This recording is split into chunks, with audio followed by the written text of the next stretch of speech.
Hey everybody, AG51 Goose here, and in this video I was going to show us how to set up the Snake Eye high drag bomb.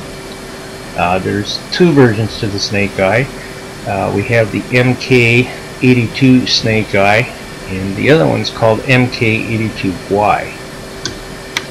I've already got them loaded, so let's go on down to our storage page and we'll take a look here. So the 82YT stands for the 82Y, and the 82XT stands for the 82 Snake Eye. The XT deploys when you drop it. It deploys out fins, and that's what slows the bomb down, whereas the Y version deploys like a parachute or a balloon behind it that slows it down. Both bombs are set up the same way. So we'll just pick the 82s here.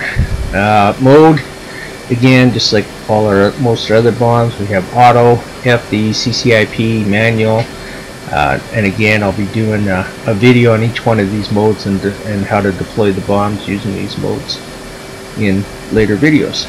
But for now we'll pick the CCIP.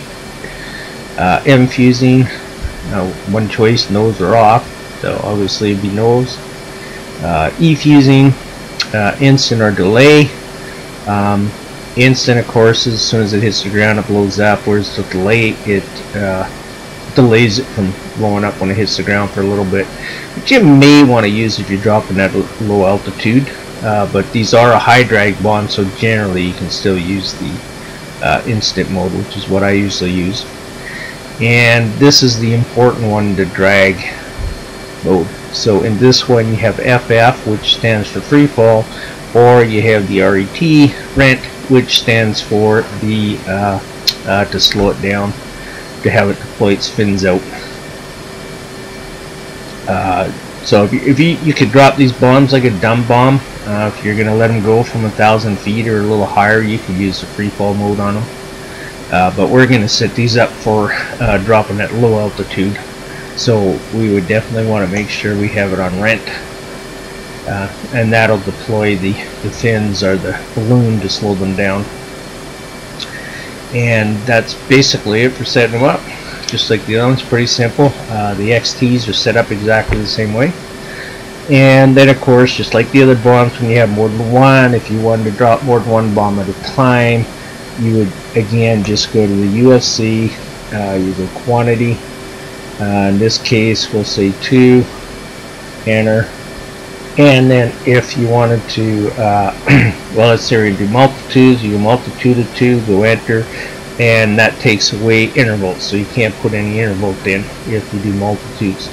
And what multitude does is that each time you push the button, it'll drop 2 bombs off of the same type. So obviously once you're out of those bombs, you can't drop any more of them. But if you wanted to say drop 2 bombs at 200 feet apart, then you'd have to use the interval. So what we'd have to do is we'll just put 1 for multitude, and then we'll go down to the INT to the interval, and in this case, well, we'll just say we want them 150 feet apart. And now you can see on your setup here that it's going to drop 2 bombs when you push the button, and they'll be 150 feet apart. And I believe you have to hold the button until both bombs drop off. Again, but that'll be covered in the when I go through the modes with them. And like I already said, 82s are sent the same way. And so that's basically it for setting up the Snake Eyes. So I'm going to say goose out for now, and we'll see you guys in the next video.